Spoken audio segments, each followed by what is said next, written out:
পানি গাইস পুরো পানি পানি হয়ে গেছে। এখন আর একটু পরে বন্যা লেগে যাবে এখানে। গুড মর্নিং গাইস, তো আমি আছি এখন জলদাপাড়া টুরিস্ট লজে। তো আমি এখন এখান থেকে কাস্টমারকে নিয়ে যাব ভুটানে সাইটসিং করানোর জন্য। তো সঙ্গে থাকুন ভিডিওটার সাথে। Good morning sir. Good morning. কোথায় যাবো এখন আমরা? ভুটান। ভুটান যেতে কতক্ষণ লাগবে? মিনিমাম 1 ঘন্টা। হচ্ছে আবার 2 আওয়ার্স। ইনিশিয়াল রিসার্চ করেছি আমি। আচ্ছা, এই নিচটাই আসাম চলে যাচ্ছে। এটা ওয়ান ওয়ে, এদিক দিয়ে যাওয়া এদিক দিয়ে আসা। এই পাহাড়ে ঘর বাড়িগুলো দেখতে পাচ্ছেন, ওটাই ভুটান। নিচটা হচ্ছে ইন্ডিয়া, আর উপরে পাহাড়গুলো যে দেখছেন ঘর বাড়ি সব ভুটান। ইন্ডিয়ার রাস্তাঘাট দেখে নেন। এরপরে ইন্ডিয়ার থেকে যখন ভুটানে এন্ট্রি করবেন, হাতের এই পাশ আর এই পাশ। ফ্রেন্ডস, তো আমি পৌঁছে গেছি ভুটান বর্ডারে। এখানে আমার গাড়ি একটু চেক হবে, চেক করে করে ঢুকাচ্ছে। কাস্টমার চলে গেছে হেঁটে হেঁটে, এন্ট্রি করে ওদিক দিয়ে ঢুকে যাবে। গাইস, ভিতরে আমাদের কাস্টমারের সাথে এন্ট্রি নেই, আমাকে একাই আসতে হলো। আর এখানে ঢুকতে গেলে এরকম একটা বারকোড স্ক্যানার বানিয়ে নিতে হবে বাইরের থেকে, যেখানে আমার ডিটেলস আছে।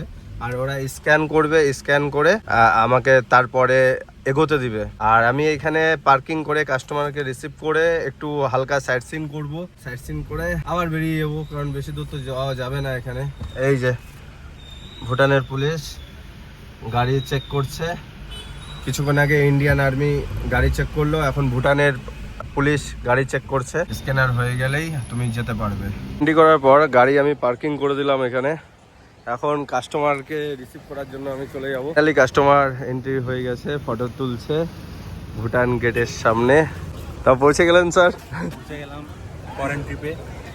ভুটান ফরেন ট্রিপ শুধু আধার কার্ড দেখিয়ে না, ভোটার কার্ড দেখিয়ে। এখানে এখানে জেব্রা ক্রসিং দিয়েই রাস্তা পার হলে গাড়ি দাঁড়িয়ে যায়। কোনো হরেন শুনতে পাচ্ছেন? কেউ এখানে হরেন দেয় না।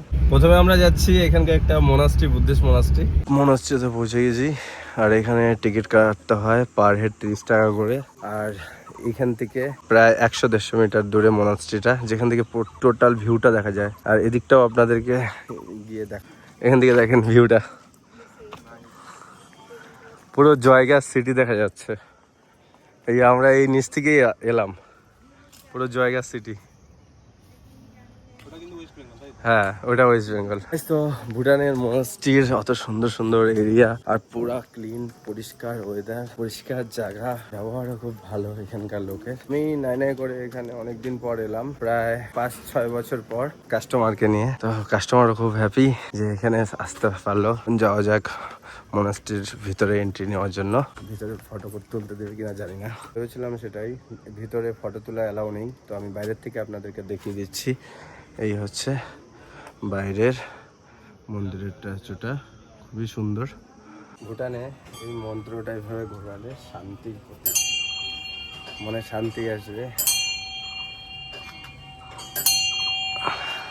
এটা হচ্ছে ইন্টারন্যাশনাল ট্রিপ আপনাদের Bhutan. Madam, clean, beautiful, pure oxygen, ঠান্ডা ঠান্ডা হাওয়া দিচ্ছে। I like it. ভিউটাও দারুণ। নেক্সট টাইম পুরো একটা ভুটান স্পেসিফিক ট্রিপ করে আসবো। থিম্পু পারো। হ্যাঁ, থিম্পুটা যাওয়া যেতে পারে।